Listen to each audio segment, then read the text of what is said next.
조심하세요. 뱀은 먹이를 추적할 수 있는 두 가지 감각을 추가로 가지고 있습니다. 그런 감각 중 하나는 살모사, 비단구렁이, 보아뱀의 얼굴이 움푹 들어간 부분에 있습니다. 가까운 거리에서 온열 생물을 감지하며 마치 적외선 스캐너처럼 작동하죠. 또 다른 감각은 모든 뱀이 가지고 있는 야콥슨 기관입니다.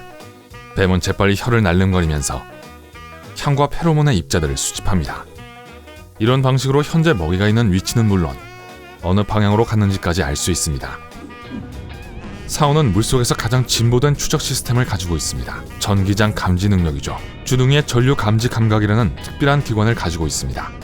그것은 다른 생명체들에 의해 발생하는 약한 전기 자극을 감지할 수 있게 해줍니다. 처음에 과학자들은 상어가 다른 생물체의 근육 움직임에 의해 만들어진 전기장만 감지할 수 있다고 믿었지만 나중에 마비된 먹잇감들조차도 발견해서 먹는다는 사실을 발견했습니다. 그런데 그 이상하게 생긴 오리 너구리는 더 나아가서 오리 주둥이로 전기 신호를 보내고 받는데 마치 상어의 전류 감지 감각처럼 작용합니다. 하지만 거기에 주변 물의 움직임을 느낄 수 있고 그 안에서 발생하는 상황에 반응할 수도 있습니다.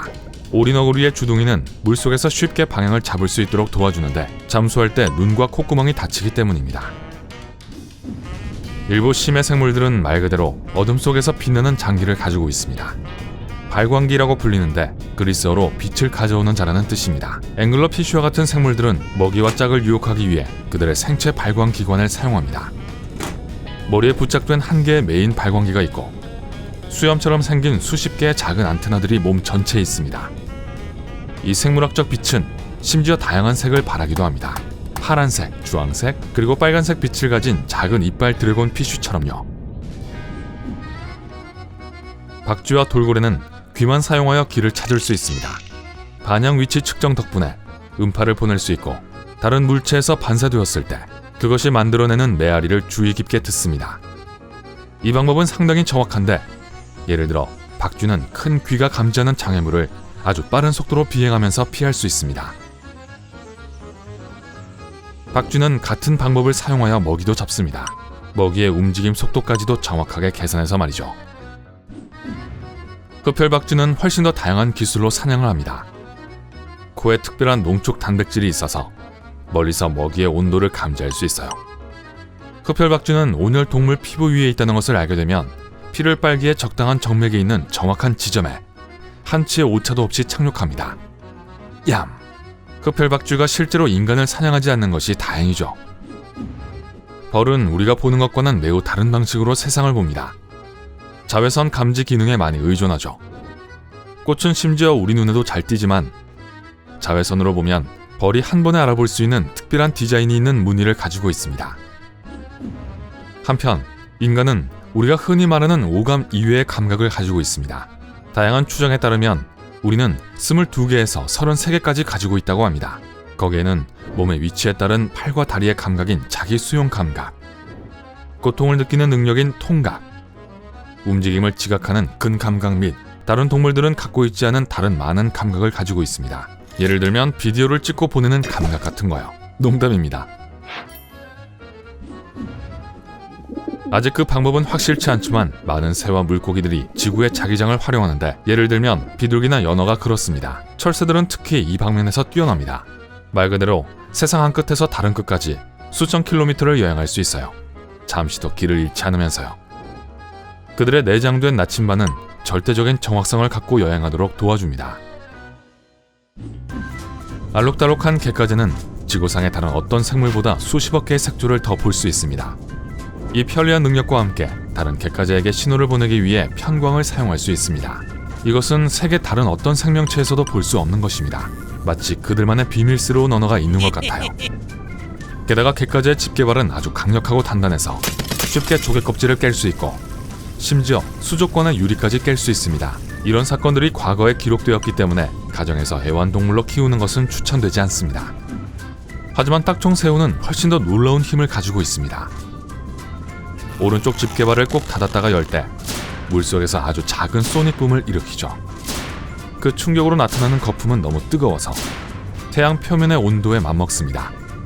딱총새우는 이 강력한 집게발을 사용해서 물거품에 직접 접촉하지도 않은 먹이를 기절시킵니다. 물거품이 터지면 충격파가 발생해서 근접한 모든 것을 무력화시킵니다.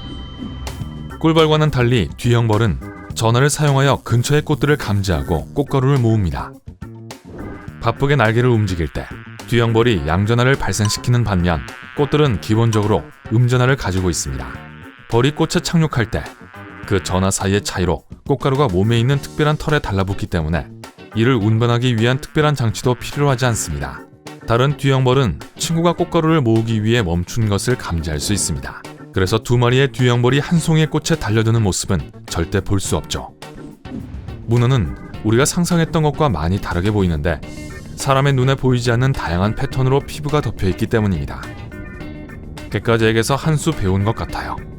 약한 편광이 이런 패턴을 구분하도록 해주는데 문어의 눈은 쉽게 편광을 볼 수 있습니다.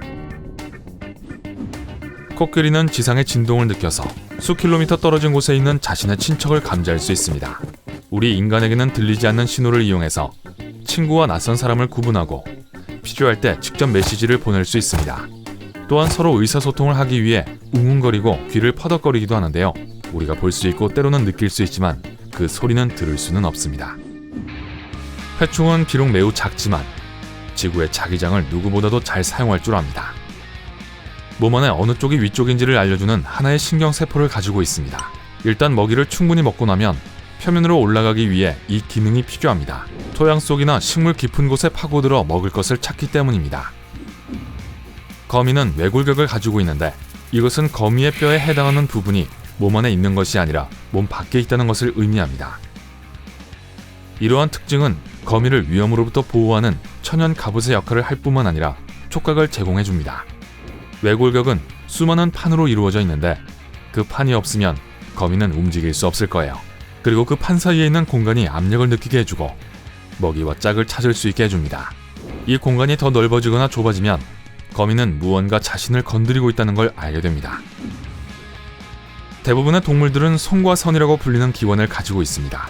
낮과 밤의 차이를 구별하는 데 도움을 주죠. 하지만 눈을 사용하기도 합니다.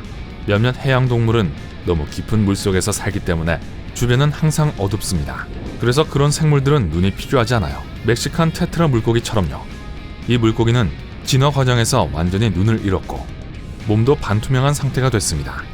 그 결과 작은 빛도 몸속에 쉽게 도달하는데 손과 선의 빛이 바로 닿아서 근처에 숨을 곳이 있다는 것을 알려줍니다. 아주 깊은 곳에서도 바위 아래가 더 어두우니까요. 메기는 아마도 모든 동물 중에서 가장 예민한 미각을 가지고 있을 거예요. 메기의 전신은 미각 세포를 위한 거대한 플랫폼입니다. 후각이나 시각을 전혀 사용하지 않고 먹이를 추적하기 위해 미각을 사용합니다. 먹이가 가까이 있을 때 메기의 미래는 먹이가 정확히 어디에 있는지 알려줍니다. 오늘 새로운 것을 배웠다면 이 영상에 좋아요를 주고 친구와 공유하세요. 여기 여러분이 좋아할 만한 다른 멋진 비디오들이 있습니다.